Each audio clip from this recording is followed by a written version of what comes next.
Welcome to BIV Today, the daily podcast from the Newsroom of Business in Vancouver. I'm Kirk LaPointe, publisher and editor-in-chief. We have a labor shortage in many sectors of our economy, and one of them is in our skilled trades. The provincial government is endeavoring to expand the opportunities for trades workers by opening more seats for them to start or retrain at post-secondary institutions and other training providers. I want to look at the situation today with Andrew Mercier. He's the NDP MLA for Langley and the parliamentary secretary for the Minister of Skills Training. Good to see you. Good to see you, Kirk. Well, give us a picture, Andrew, about the province's situation and the gap, how extensive the labor challenges are. Yeah, so we just saw the labor market outlook for the next 10 years is going to have about just over 1 million job openings in British Columbia in the next 10 years. And we're going to see 85,000 job openings in the skilled trades. And what I would say is that the demand or shortage in the skilled trades, I'm calling it a skills crisis, is different in kind than labor attraction and retention issues generally in the economy, which is we don't just need people, we need people that have the value added of several years of skills training to do you can't just wake up one day and decide to become an electrician. There's a whole process and apprenticeship that goes with that. So what we want to do is attract more people into the trades. And we're going to do that partly by raising the prestige of the trades through implementing skilled trade certification, which we can have a discussion about. But today we've announced, in tandem with that, we're going to be increasing funding for waitlists and for program seats for skilled trades with the Industry Training Authority, the ITA, so that for high demand trades, that we have the training seats that we need to get people in and through the system. It sounds to me like you're describing, though, a bit of a bottleneck, that actually there is a demand to get the certification that's necessary, and it's not necessarily that people are not turned on and interested. Yeah, I think it's a few different things. So if you look at apprenticeship in the country of Canada, and we hit about on average in terms of the demographics for apprenticeship as the rest of Canada. The average age of an apprentice is 28 years old. So what we need to do is we need to get more people into apprenticeships, but we need to get them through as well. You can think of the apprenticeship system as a leaky pipe. You want to get water in, but it's leaking out at different points.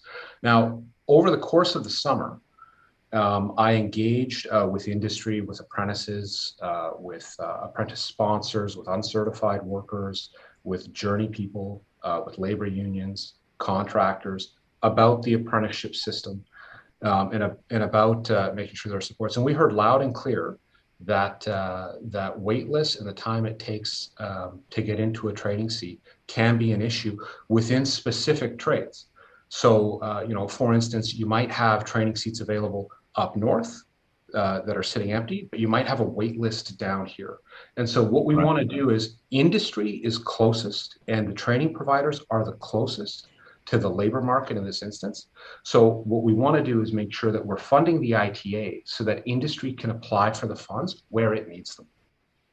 Yeah, is this one of those things that you can, though, easily predict on where the supply and demand issues are going to be?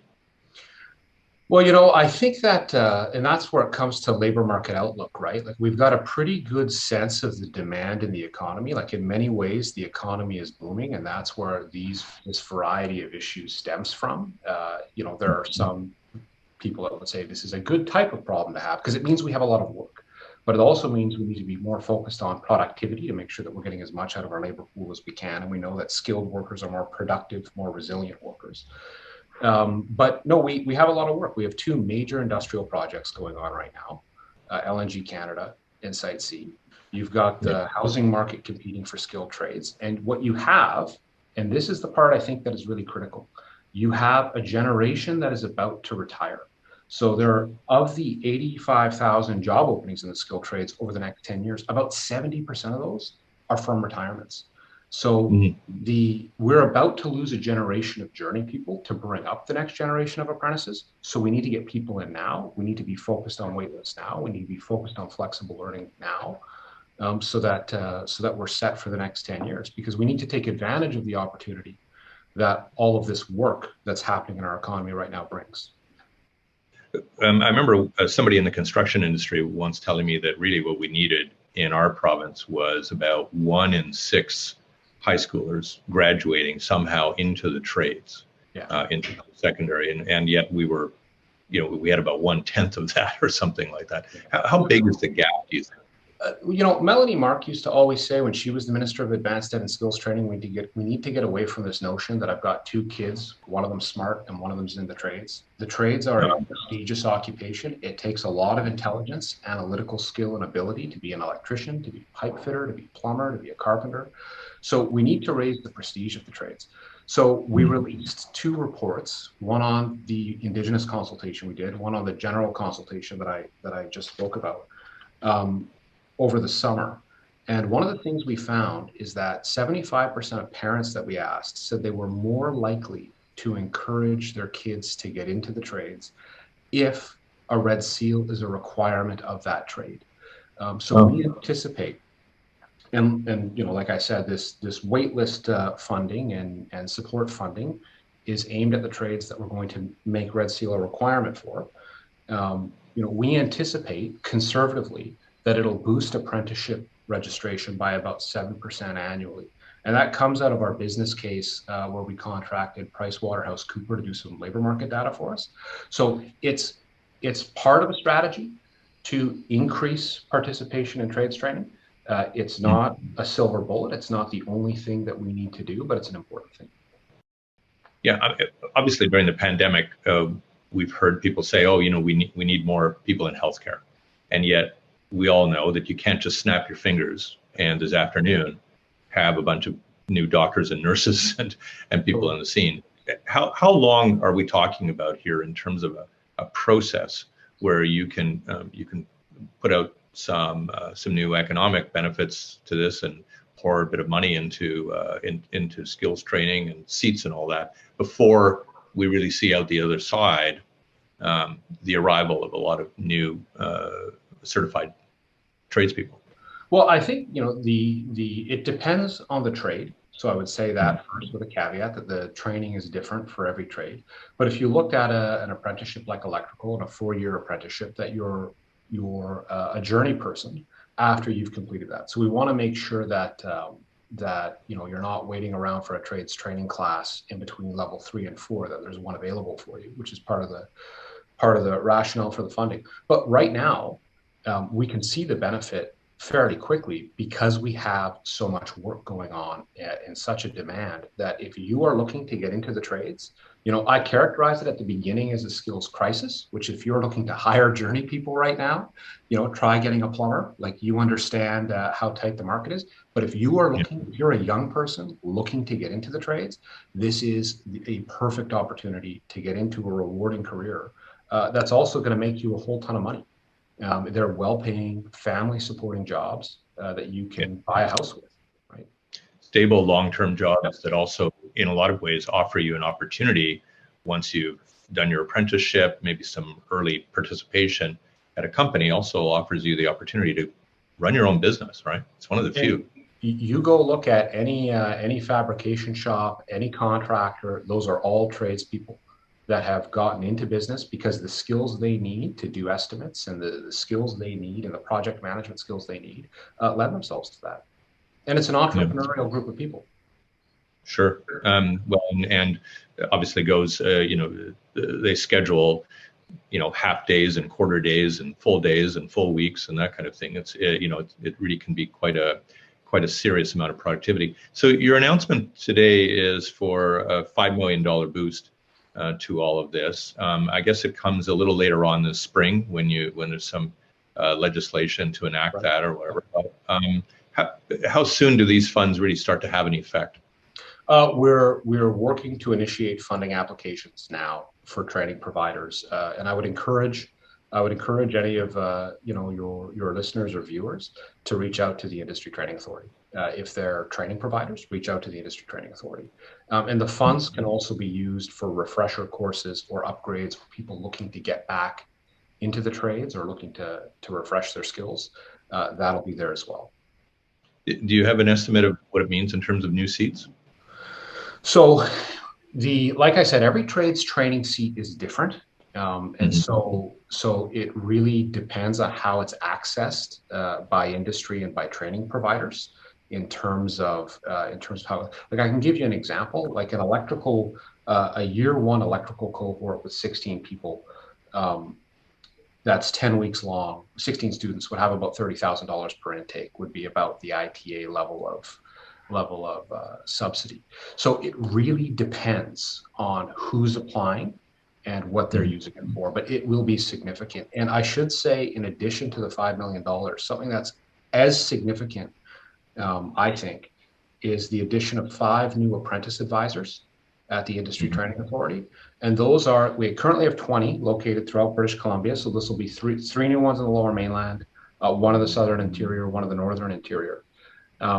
And these are folks who are there to help apprentice sponsors and help apprentices navigate the system. One of the things that I definitely heard loud and clear in my engagement this summer was that a lot of apprentice sponsors and a lot of apprentices don't know about the supports that are out there now that they could have access to help alleviate costs, and all kinds of things. So, you know, that's one way we can help employers and help apprentices get that information, get the money in their pockets. In terms of the immediacy of how the funds can be applied and how things can be opened up, is there a region of the province that is most desperate? You know, that's an interesting question, because there are pretty, and you know, as you would know and your listeners would know, there's pretty clear regional diversities in British Columbia. Like, you have major industrial projects in the north, but that are also drawing labor supply from the southern part of the province. So I think it would be, you know, cavalier of me to point one over the other. But what I would say, and this is where, like, I'm a big believer in the principle of subsidiarity, try to locate the decision making as closest to the people affected as possible. That's where leading it to the ITA, so that it's driven by applications, because all the training providers, private or public, you know, they know what their wait lists are, they know where their demand is, and they'll be able to come and attest to that and apply for the funds. So that will make sure that it goes to where it's needed. So the announcement today, what it confers a little bit more flexibility in the system to have the ITA make some of these choices. Yeah. And flexibility and common sense, I think, is the name of the game for skills training going forward. Yeah. I want to go back as we end our conversation, Andrew, to really talk about the larger picture here, which is the encouragement that needs to be done there. And you know, you talked a couple of times about how in some cases the trades are not fully respected. They need the red seal and so on. What do you think the clues are here in terms of what solutions need to be provided in the education system, so that at a pretty early stage, where someone really sees or senses perhaps the value of a career in this, yet doesn't feel necessarily encouraged to do anything but, you know, a liberal arts program at university, or, you know, a different type of scholastic pursuit? Part of it, and you know, so much of it, like anything, comes down to mentors and role models in your life. And when you look at schools, making sure that there are folks there with those backgrounds is incredibly important. I mean, I'll give you a practical example, because I live and was raised in Langley. The school district number 35 has you know, a great young guy running the career department that is very keen to get contractors, to get trades trainers into schools to do practical demonstrations, to show young people. And I've been to some of them where you see, as soon as it's, hey, wire this light bulb and do it as a team, you just see how excited these kids get to do it. So it's affording them those opportunities, so they know that, because you say trades to a young person with, you know, no family in the trades and no exposure, they don't know what that means. So providing and affording those opportunities, so that they see what they can do and they see the value of it, is really important. And I also think, and I say this as I consider myself to be a young person, I'm 36. I think telling young people as well about the you know, economic possibilities, the wages, the career options. Like you said, you can open your own business. There's a lot of things you can do with a trades ticket that will improve your life is important. And at an early career stage, these are some of the better entry level, if you want to call it that, career. Yeah.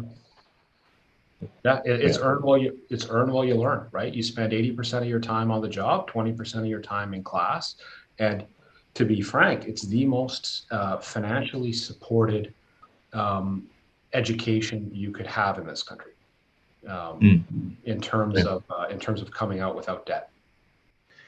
So it sounds too as if there is a little bit of a race against the clock here around the retirement of a particular generation that had probably disproportionately more tradespeople in it than what we're seeing emerge. How's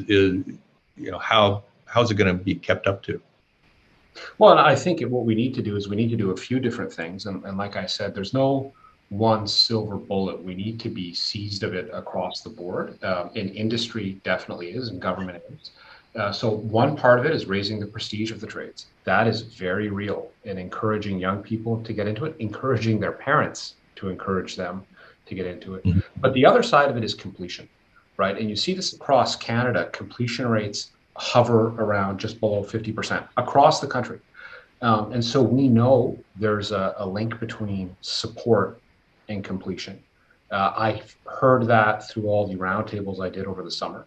We've seen that with the addition of apprentice advisors in the past, which is we're adding new apprentice advisors to make sure that they're proactively reaching out to sponsors and to apprentices that they have the support they need to get through, but also to make sure they have timely access to their block training, to their courses, so they're not sitting around waiting to complete third year. Mm. Yeah. A lot of the times wages can be linked to that, right? Right, exactly. Well, and if your income drops all of a sudden because you're waiting. Last question: is there sufficient labor mobility in our country for the trades?